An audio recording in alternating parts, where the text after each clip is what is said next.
Je suis si heureuse de vous retrouver, vous m'avez manqué ces dernières semaines. Alors il y avait des vidéos sur ma chaîne principale, Thiboudou Boudou. Si jamais vous n'y êtes pas encore, n'hésitez pas, on s'y amuse bien. Mais sur cette chaîne, du coup, c'était en stand-by puisque j'étais en vacances à Paris. Mais on se retrouve pour une vidéo et pas des moindres, le top de mes lectures 2023. Alors vous allez complètement vous foutre de moi, mais j'assume. À la base, je voulais faire un top 10, on arrive sur un top 12. Et il y a 6 bonus. Alors les bonus, je vais les mentionner très très vite, mais je ne pouvais pas ne pas les mentionner. Donc on est parti pour un petit moment, mais c'était impossible que je fasse moins que ça. C'était impossible, et encore j'ai dû me rationner très fort. Sachez que les 6 derniers, donc les moins bons, donc de 12 à 6, je les ai classés sans trop de mal, mais les 6 premiers, donc mes ultimes coups de cœur, j'ai dû faire appel à Alice pour qu'elle m'aide, voilà, parce que en fait j'avais les 6 alignés, le 6ème j'ai réussi à le mettre un peu de côté grâce à un critère, les 5 autres je les avais devant les yeux, j'étais en mode je ne sais pas. Voilà, donc sachez que les 5 premiers sont dans mon cœur à égalité, mais il fallait bien rendre le truc un petit peu challengeant. On y va en attaque, d'abord avec mes bonus. Le top de cette vidéo ne concerne que des romans, j'ai donc sélectionné 2 mangas et 2 romans graphiques qui m'ont vraiment transporté. En roman graphique, je vous mentionne Le port des marins perdus de Teresa Radis et Stefano Turconi, c'est une merveille, voilà, alors c'est tout en noir et blanc, on suit l'histoire de marins et de prostituées qui sont au port, les dessins sont sublimes, l'histoire est génial, il y a de super messages, c'est trop bien. Vraiment, c'est, je crois, ma plus belle lecture de BD roman graphique de l'année. C'était une sacrée claque, et il y a aussi des suites d'ailleurs que j'ai dévorées qui sont tout aussi stylées. Donc voilà, n'hésitez pas, Le port des marins perdus, plein de poésie, une histoire à couper le souffle, plein d'action et plein d'émotions, avec un personnage que j'ai tellement aimé. Je vais essayer de vous la retrouver, attendez. Elle est extraordinaire, et en plus, elle a des gros cheveux.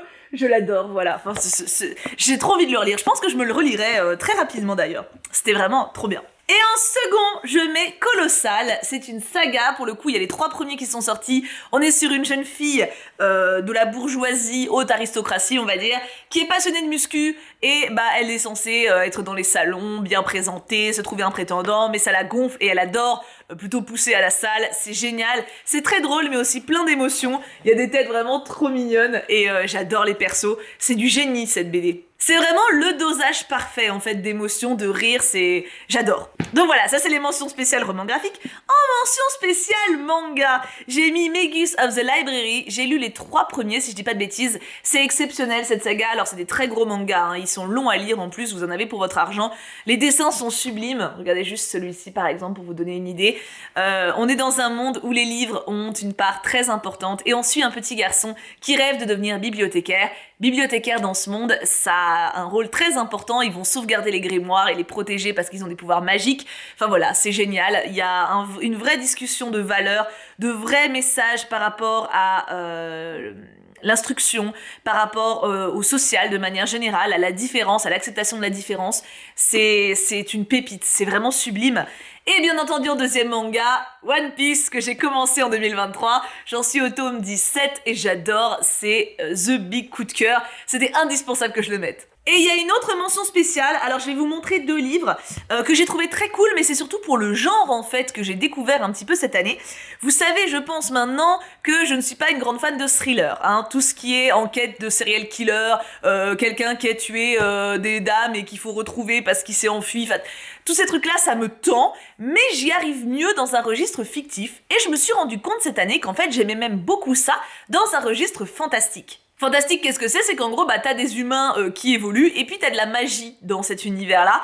Et je sais pas, ça apporte un truc dans l'histoire, je suis trop fan. Cette année, j'ai lu De Lune et de Sang, qui était une excellente surprise, où là, pour le coup, on a justement de la magie qui intervient dans une enquête qui sinon serait somme toute classique.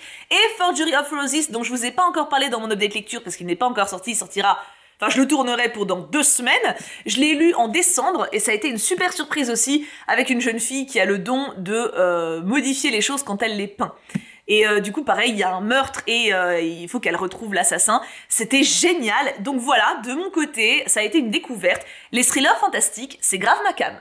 Et je le remets là parce que sinon je vais oublier d'en parler en update lecture. Ça serait quand même très bête. J'avais pas menti, c'était des mentions rapides, mais je ne voyais pas ne pas mentionner ces titres-là. Attaquons maintenant le top de l'année 2023. Aïe. Alors, en numéro 12, j'ai mis Le premier qui meurt à la fin. Ça a été une excellente découverte. J'ai hésité d'ailleurs à le mettre avec la suite de La nuit où les étoiles se sont éteintes, que j'ai aussi lu cette année, mais j'ai choisi celui-ci quand même, puisqu'il a un mérite, je trouve, d'originalité plus.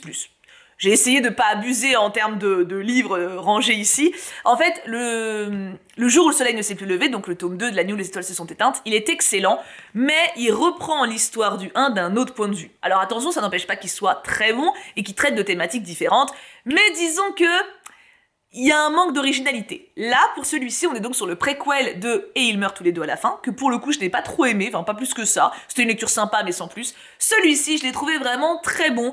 On est sur des émotions qui sont hyper bien rendues, de très belles citations, de très beaux messages. Ça a été une excellente surprise. Je m'attendais pas à autant apprécier, étant donné que le premier opus m'a pas transcendé.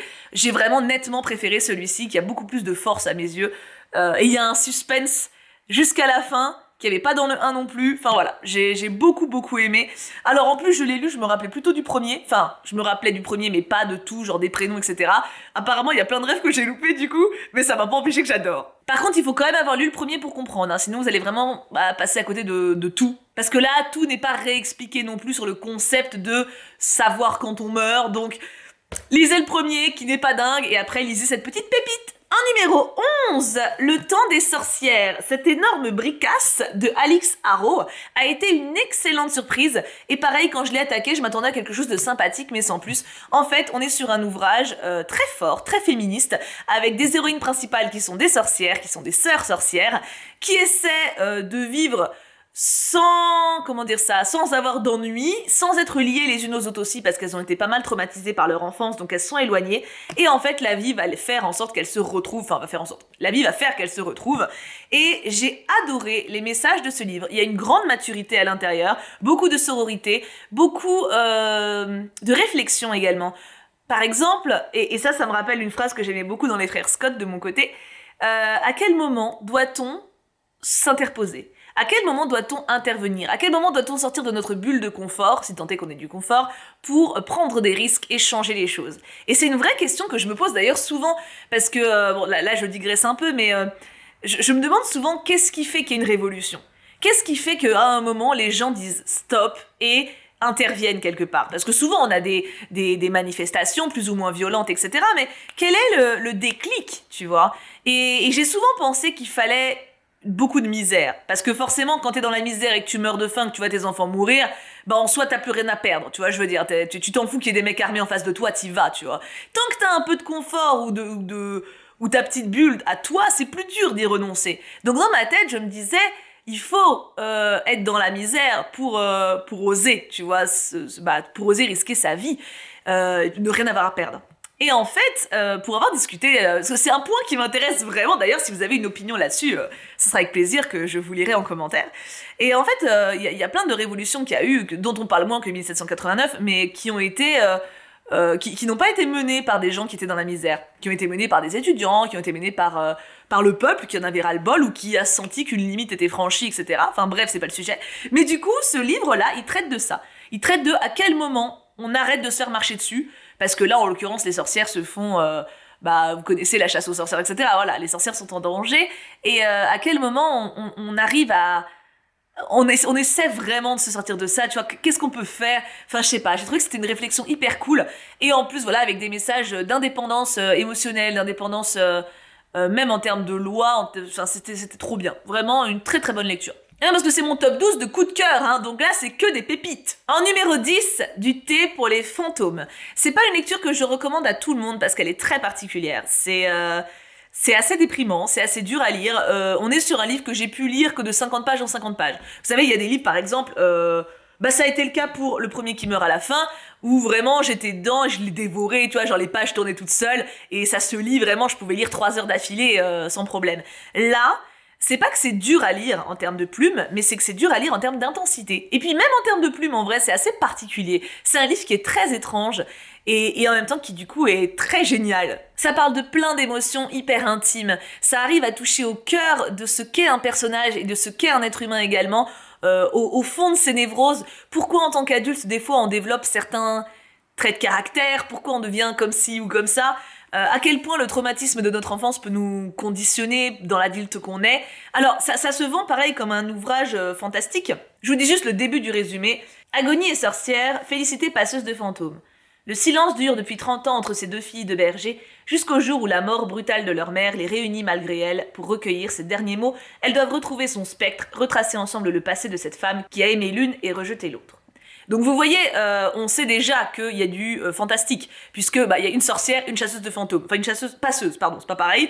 Donc on sait déjà qu'il y a de la magie, on sait que ça va pas être le récit de notre voisin qui va faire les courses, vous voyez, et qui perd sa maman en route, tu vois. Là on est vraiment sur quelque chose qui nous vend un truc irréel, enfin irréaliste en tout cas. Mais ce qui est brillant, c'est que certes c'est irréaliste, et du coup totalement fictionnel, on le sait, hein, puisqu'on voit pas de fantômes à tous les coins de rue, nous, hein.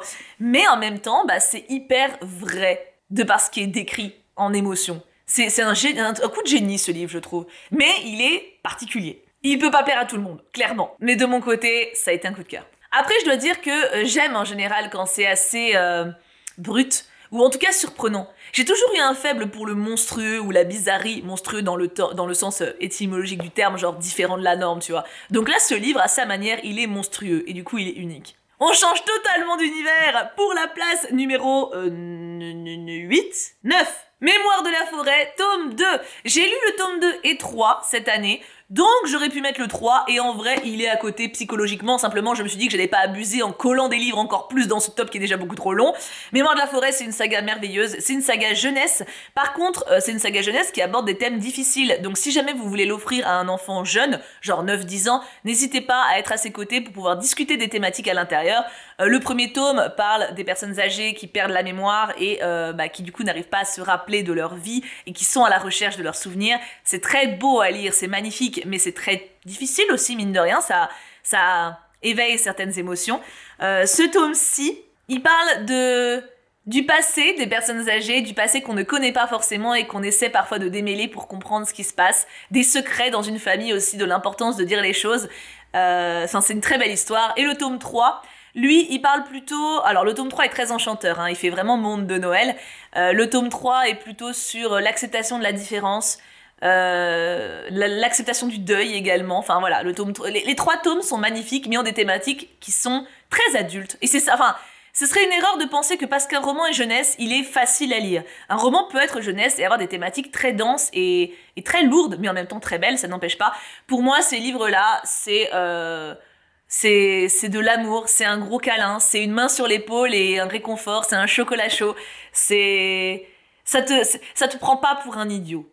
Tu le lis, ça parle de choses importantes, de choses qui vont parler à tous les humains, mais ça le fait avec beaucoup d'amour. Ce sont des petites merveilles. Pour le coup, ça se lit extrêmement bien en termes de plumes. Encore une fois, c'est un jeunesse et de très belles illustrations à l'intérieur. Bon, là, j'ai un marque-page à l'intérieur, je sais pas pourquoi. J'ai des marque-pages partout, moi, de toute façon, hein, donc voilà. Mais voilà, c'est une superbe saga et il va y avoir un dernier tome d'ailleurs qui va bientôt sortir. Enfin, je crois que c'est un dernier tome parce qu'il me semble qu'il y en a un par saison. Il nous manque le printemps. Donc il arrivera sans doute au printemps, peut-être de cette année, ce serait trop cool. Mais en tout cas, sinon il arrivera bientôt. En numéro 8, mon chiffre préféré, j'ai mis l'Empire du Vampire.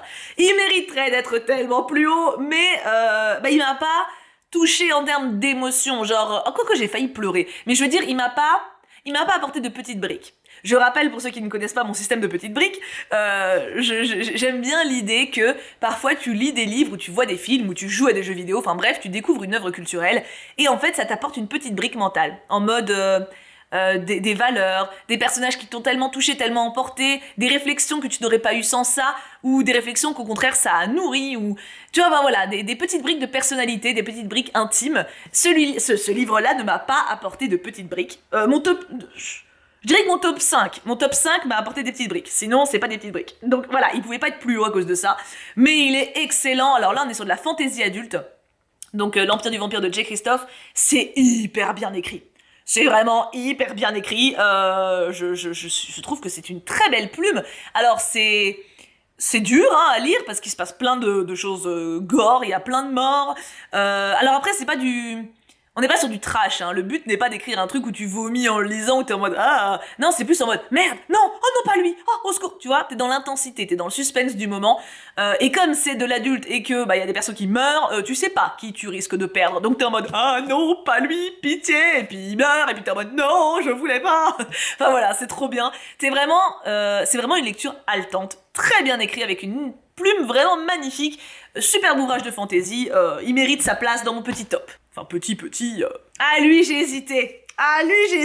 C'est Plaisir violent, tome 1. D'ailleurs, j'aurais pu faire une mention spéciale à Beast of Prey, tome 1, que j'ai aussi beaucoup aimé, mais j'ai lu le tome 2, qui m'a beaucoup déçu, donc le 1 a baissé, on va dire... Enfin, j'ai pas envie de recommander le 1 abusivement, parce que le 2 est très décevant, donc le Beast of Prey aurait mérité une mention spéciale également. J'y pensais parce que c'est du young adulte assez surprenant. Donc c'est Plaisir violent, d'ailleurs je sais pas si c'est du young adulte. Parce que Sabran, ce qu'ils éditent, c'est assez adulte, je trouve, quand même. Hein. On est sur une réécriture de Roméo et Juliette qui se passe à Shanghai. Et à la base, ce livre-là, je l'avais vu passer et je m'étais dit... Bon...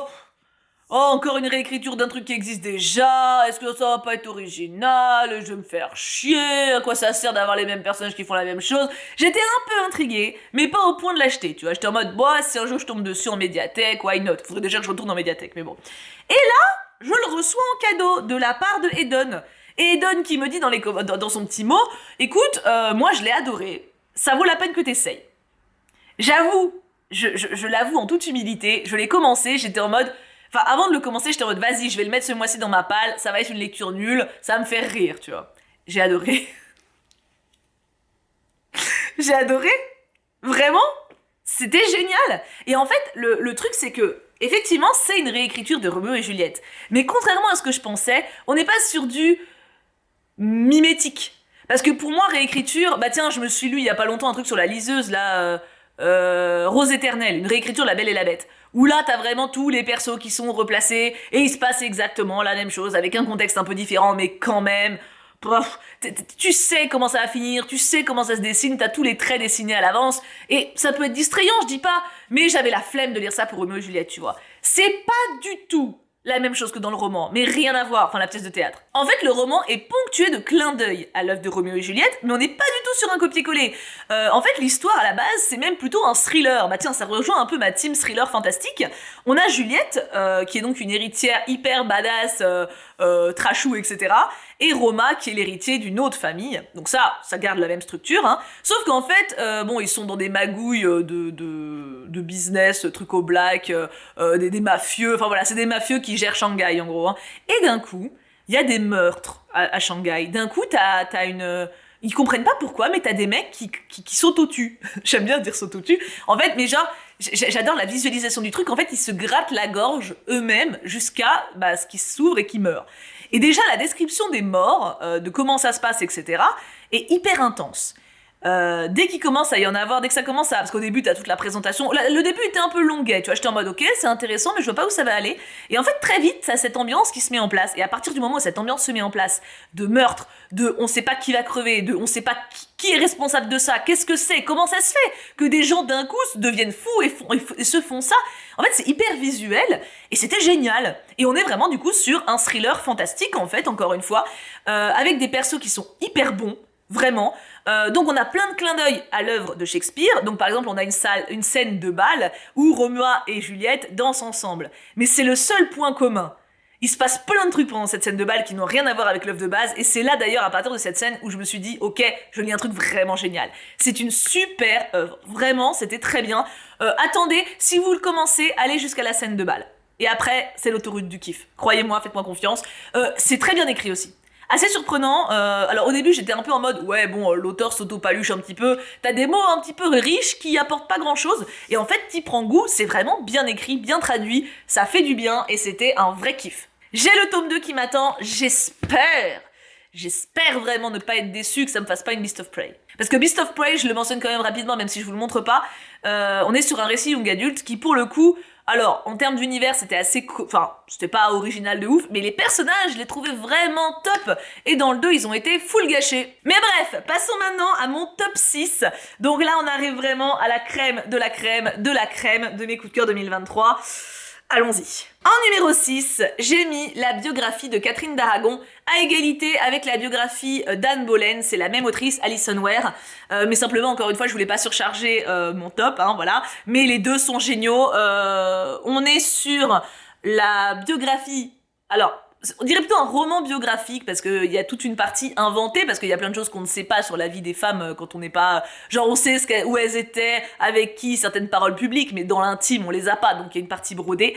C'est hyper bien écrit, très prenant, on apprend plein de choses, c'est super ludique. Je l'ai pas mis plus haut parce que c'est une biographie. Donc je me suis dit, il n'y a pas tant de parties inventées que ça non plus.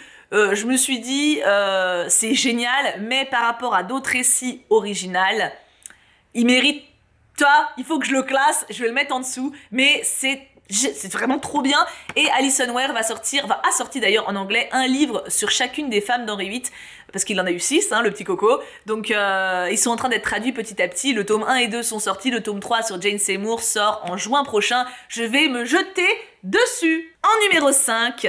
Rila Marilla. Alors sachez que à partir de là jusqu'au bout, pour moi ils étaient à égalité un petit peu dans mon cœur et ça a été, c'est ce que je vous disais, ça a été vraiment une tannée de choisir.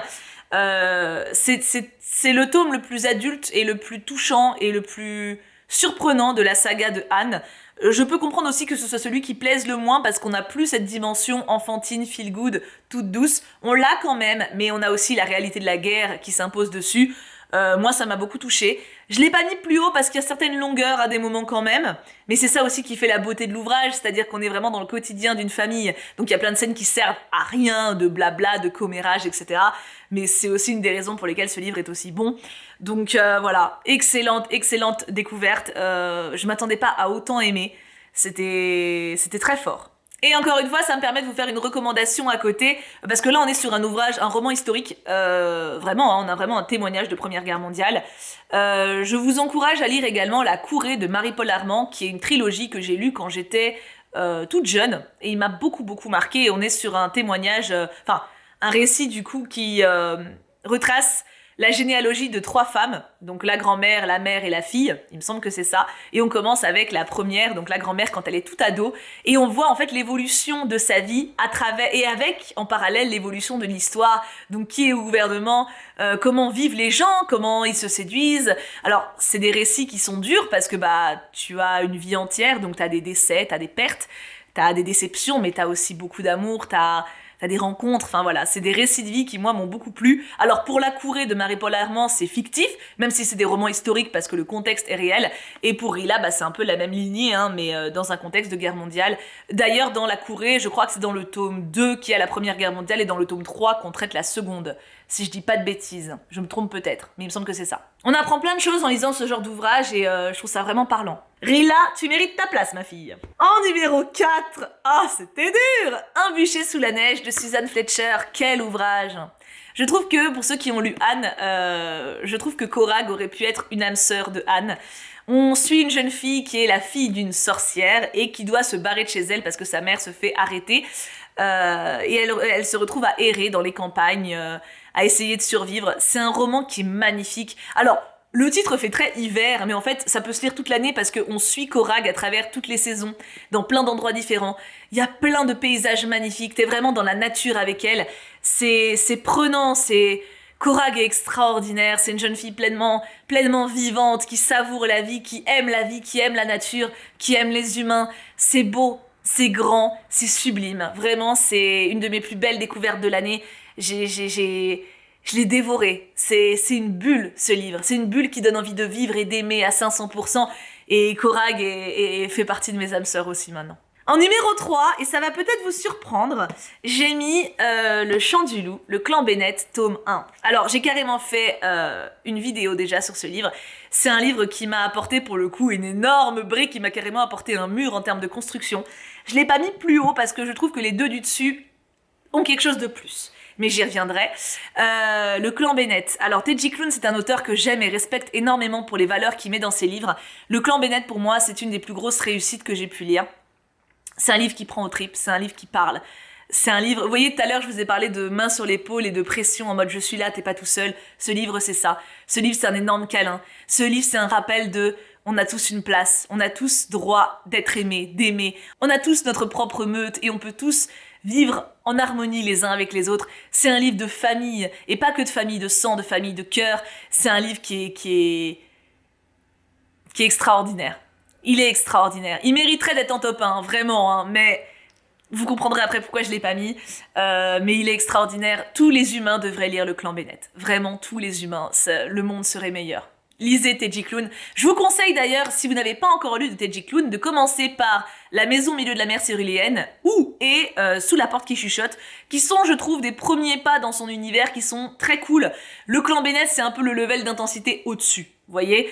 La maison, pour commencer, c'est génial. Voilà. Bref, Le Clan Bennett, toujours dans mon cœur, et il y sera à jamais. C'est une saga de 4 tomes, et j'ai lu les 4 tomes cette année. Les 4 sont aussi bons les uns que les autres. Un peu redondant néanmoins sur certains points, puisque on suit la même famille, il y a des thématiques qui se répètent, mais tout aussi bon. D'ailleurs, je crois, de mémoire, le tome 1, j'ai mis 20, le tome 2, j'ai mis 18, c'est celui que j'aime le moins, même s'il est très bon quand même, le tome 3, j'ai mis 19, et le tome 4, j'ai mis 20. Découvrez le Clan Bennett, rentrez dans leur famille, vous les aimerez autant que moi, c'est sûr.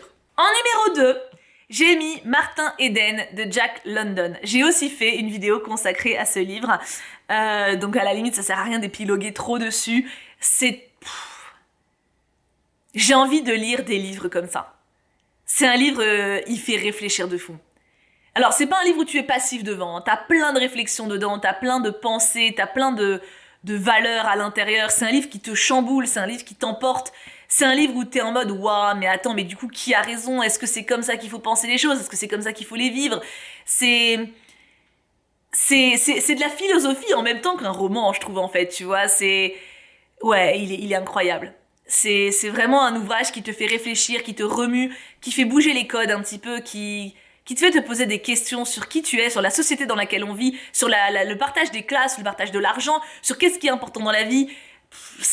Il est pas si long en plus, hein. Lisez Martin Eden, c'est une merveille. Lisez-le, mais en prenant le temps de le lire. Ne vous rushez pas dessus. Prenez le temps de le savourer, de vous poser des questions en le lisant. Laissez-le vous transporter. Il le mérite et vous le méritez aussi. Et enfin, en numéro 1, j'ai changé de position parce que j'avais mal au dos. J'ai mis L'Allée du Roi de Françoise Chandernagor. Et il y a plusieurs raisons à ça. Alors, on est sur un roman biographique aussi. Et vous allez peut-être vous dire, mais attends, t'as mis Catherine d'Aragon d'Alison Ware en numéro 6 parce que c'était une biographie. Comment ça se fait que lui, pour la même raison, il est en numéro 1? C'est parce que c'est pas juste une biographie. Là, on est vraiment sur un roman biographique avec une première personne. En fait, le récit de Catherine d'Aragon, c'est à la 3e personne. On est sur vraiment le portrait d'une humaine qui a vécu, en brodant sur les scènes qu'on connaît pas quand même, mais il y a une distance émotionnelle. Là, c'est à la première personne. On est sur Madame de Maintenon, donc la dernière épouse de Louis XIV, qui écrit à la première personne ses mémoires, qui écrit sa vie en écrivant une lettre à une petite fille à qui elle veut léguer son histoire. Donc déjà, en termes d'immersion et d'attache, ça n'a rien à voir. Là, il y a vraiment un lien qui se crée avec le personnage.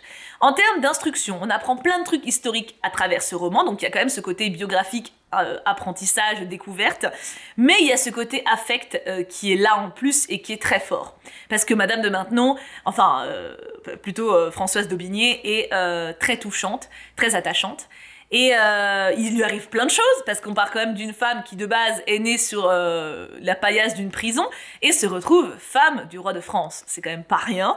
Alors, il y a des longueurs dans le bouquin. Il y a pas mal de passages avec des longueurs. Moi, de mon côté, je les ai pas vus passer. Je sais que c'est un truc qui lui est reproché. Moi, de mon côté, vraiment, j'ai tout dévoré. J'étais à fond dedans. J'ai trouvé que les longueurs servaient vraiment le propos. Et en fait, j'ai pas trouvé que c'était long. J'ai trouvé que c'était juste des pages de sa vie, et c'était passionnant. En termes de plumes, c'est tellement bien écrit, putain. Pardon. Il sortait du cœur, mais c'est d'une beauté et de style. Alors d'ailleurs, pour mon top 5 de livres, j'ai des pages et des pages de citations notées. Hein. C'est aussi pour ça que Catherine est plus derrière, parce que j'en ai pas.